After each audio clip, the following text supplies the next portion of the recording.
Olá, vamos começar nossa exploração de hoje. A gente tem aqui uns trechos bem fortes de Sexo e Destino, né? Uma obra que, olha, vai fundo nas consequências das nossas ações, emoções e ainda traz uma perspectiva espiritual para a coisa toda. Isso mesmo.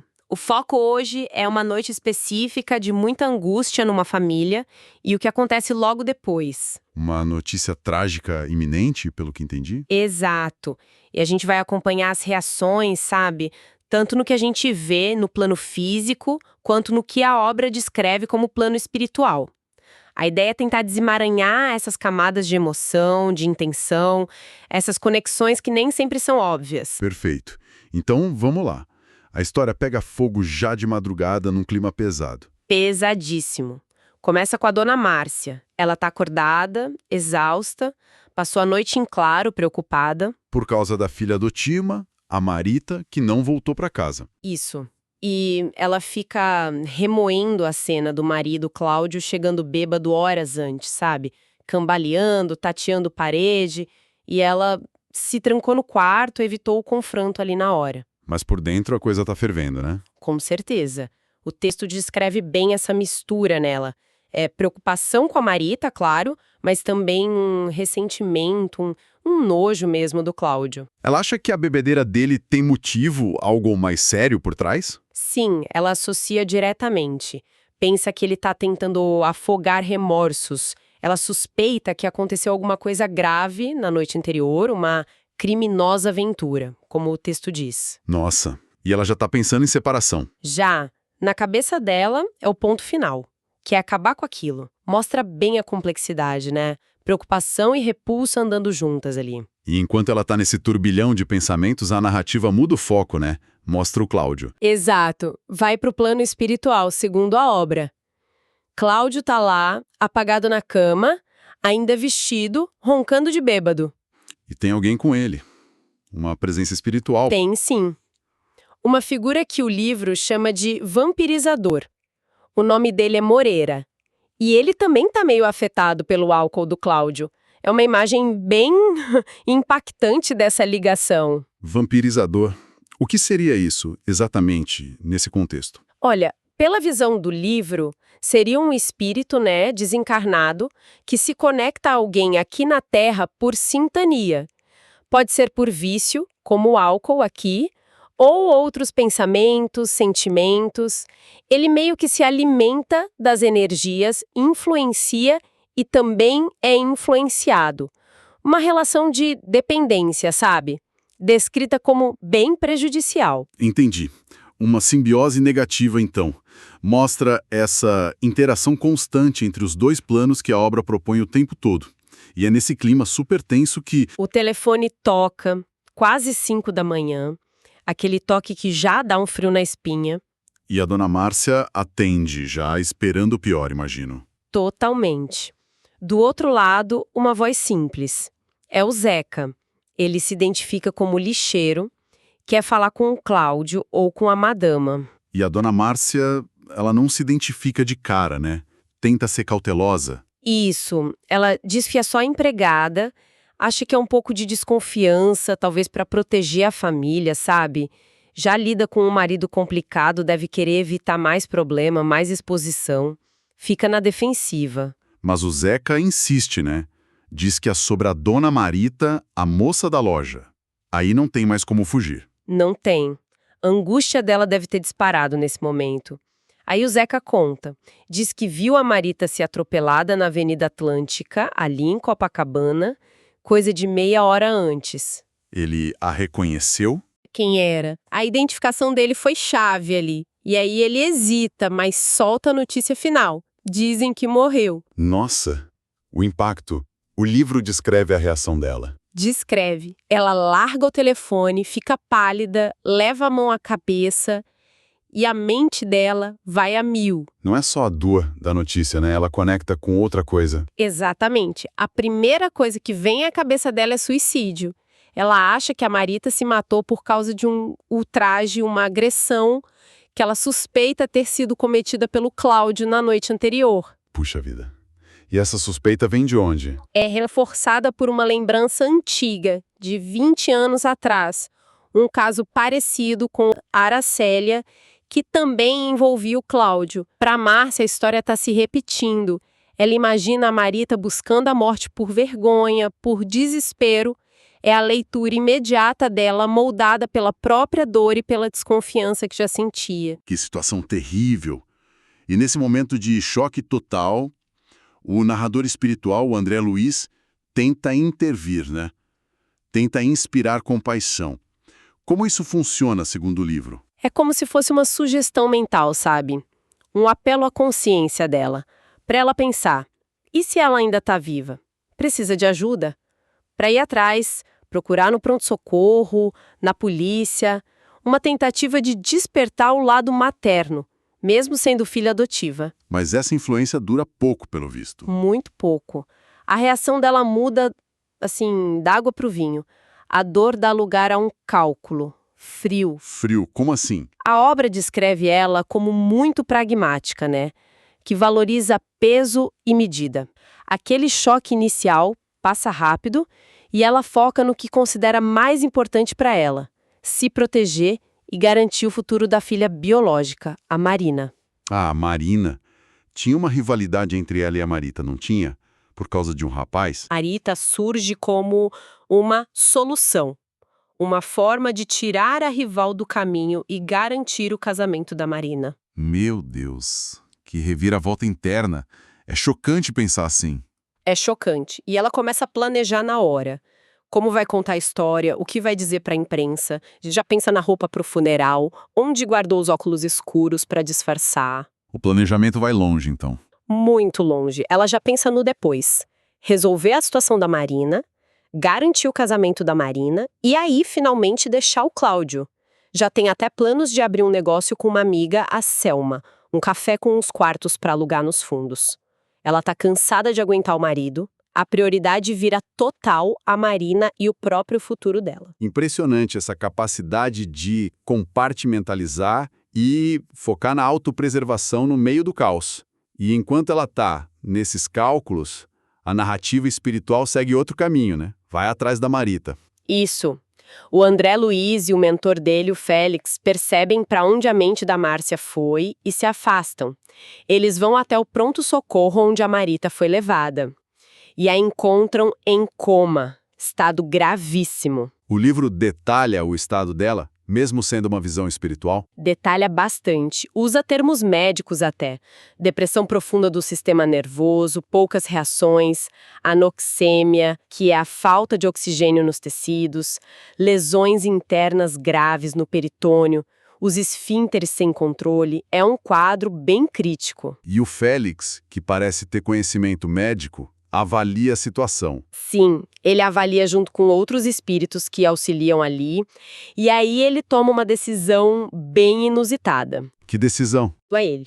Buscar ajuda nos agressores? Como assim? É uma estratégia que o Félix explica como um recurso extremo, sabe?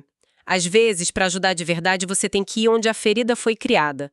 Buscar um laço, mesmo que distorcido, de afeto ou responsabilidade para tentar mobilizar alguma ajuda. E para fazer isso, ele muda a aparência? O livro fala em adensar a forma. Exato. Ele modifica a própria aparência espiritual para ficar mais visível, mais palpável, quase como alguém encarnado, para poder abordar o Moreira lá no apartamento. Uma tática bem diferente? Ele vai até o apartamento e chama o Moreira? Vai. Chama por ele. No começo, só o Félix vê o Moreira, né? E o Moreira reage mal, com insulto, ainda meio confuso e ligado ao Cláudio. Mas o Félix insiste. Insiste, com calma, sem revidar. Quando o Moreira se acalma um pouco, o Félix conta do acidente da Marita e pede para ele verificar se ela tá no quarto. E o Moreira dá. Vai. Confirma que ela não tá lá. E mesmo contrariado, carrancudo, ele acompanha o Félix até o pronto-socorro. E ao ver a Marita naquele estado, qual a reação dele? É avassaladora. Aquele espírito que parecia endurecido desaba. Começa a chorar compulsivamente. O livro usa uma imagem linda e forte, semelhante à rocha que se partisse de repente para revelar uma fonte. Ele fica tão transtornado que sai correndo dali. Nossa. Que impacto. E o Félix interpreta essa reação, né? Sim, ele vê isso como um sinal de que o remorso bateu forte e que, por consequência, O Cláudio, que está ligado a ele, logo vai chegar também. E qual a situação da Marita espiritualmente falando nesse ponto? O Félix explica para André Luiz que ela conseguiu uma moratória, um tempo extra de vida. Moratória. Tipo um adiamento da morte. Exato. Não é uma cura física, as lesões são graves demais, mas é um prazo, talvez uns 15, 20 dias. O cérebro dela foi afetado, ela não vai mais falar, mas vai poder pensar, ouvir. Um tempo que o Félix considera precioso para ela se preparar espiritualmente. E talvez para a família também, né? Para refletir, mas as lesões internas do peritônio são irreversíveis. É uma contagem regressiva. Entendi. É uma chance, um tempo. E o Cláudio realmente aparece. Aparece logo depois, chega com um médico amigo da família. Ah, e o médico a reconhece. Reconhece na hora, percebe a gravidade e já organiza a transferência dela para um hospital mais especializado, o Hospital Central dos Acidentados. Pede urgência, cuidados intensivos, o texto até faz questão de dizer que não houve negligência antes, mas que era preciso observar primeiro. E durante essa transferência acontece um momento crítico, né? De asfixia. Sim, um risco de asfixia, e o Félix intervém espiritualmente para ajudar a controlar a situação. Já no quarto do novo hospital, o André Luiz aplica um auxílio magnético na Marita. Auxílio magnético? O que seria essa técnica dentro da visão do livro? Seria como uma transfusão de energia vital, sabe? Energia espiritual. O André Luiz, como espírito assistente, doa suas próprias energias para fortalecer o corpo e o espírito da Marita, que estão muito debilitados. O livro descreve ele envolvendo-a nos braços com hálito espiritual. É um ato de amparo energético. Entendi. E nesse momento, o Félix pede para ele se tornar visível para o Moreira que está chegando com o Cláudio. Isso. E o André Luiz consegue, ele se concentra e sim, consegue adensar a forma, fica visível ali no plano espiritual. E quando o Cláudio e o Moreira entram no quarto? Os dois entram cambaleando, estão visivelmente abalados. E o Moreira agora percebe a presença do André Luiz ali, ajudando a Marita. Ele fica olhando, espantado. O clima no quarto fica pesado, tenso. E aí vem o confronto do Cláudio com a realidade. Ele vê a filha. E desaba. Completamente. O livro descreve como um doloroso balanço de consciência. Ver a Marita naquele estado parece quebrar alguma coisa dentro dele. Traz tudo de volta. Os erros, as leviandades, as mulheres que ele iludiu. É como se a vida cobrasse a conta ali, na frente dele. Aquele homem que a gente viu bêbado, que a Márcia suspeitava de agressão, agora está totalmente vulnerável. Totalmente. Ele se ajoelha ao lado da cama. O Moreira, o espírito, faz a mesma coisa. Os dois ali, ajoelhados. E choram. Choram convulsivamente. O Cláudio acaricia o cabelo da Marita, olha para o rosto machucado dela e grita, um grito de dor, de remorso. Ah, minha filha, minha filha. O Moreira do lado tá na mesma sintonia de sofrimento. É a imagem do arrependimento explodindo diante da consequência. Que cena! É muito forte mesmo. E o mais interessante, talvez, seja a virada que acontece no próprio narrador, no André Luiz. Aquela aversão que ele sentia pelo Cláudio... Muda completamente. Ele tá ali amparando a Marita, né, dando aquela energia, e ele vê aqueles dois homens que ele via como agressores, como obsessores, ali dobrados de dor aos pés dele, aos pés da vítima. Isso mexe muito com ele. Ele passa a vê-los de outra forma. Sim. Ele reflete ali na hora, percebe que a situação não o colocou ali só para ajudar a Marita, mas para amparar a todos, inclusive aqueles que erraram, que causaram a dor, mas que agora também estão sofrendo e, de certa forma, pedindo compaixão.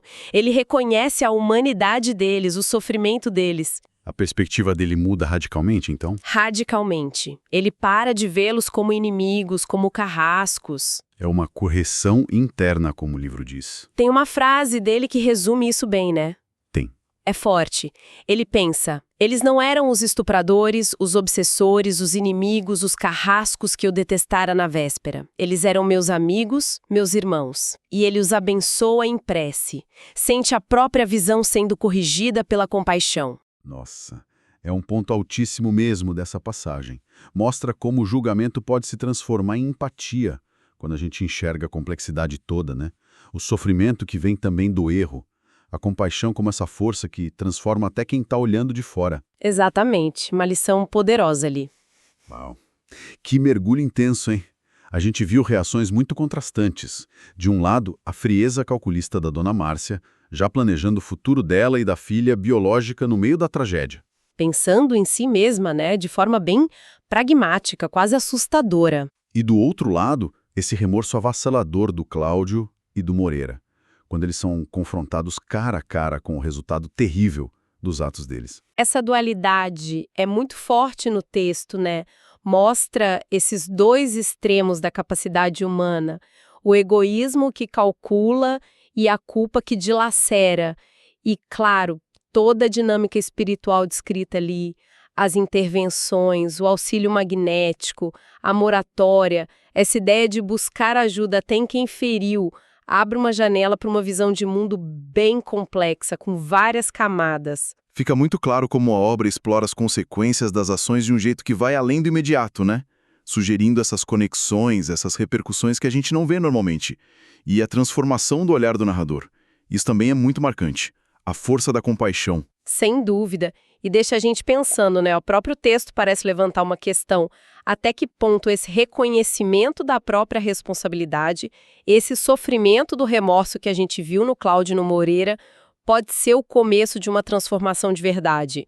Mesmo quando o estrago parece feito, parece reparável. Uma boa pergunta. Fica aí a provocação, né?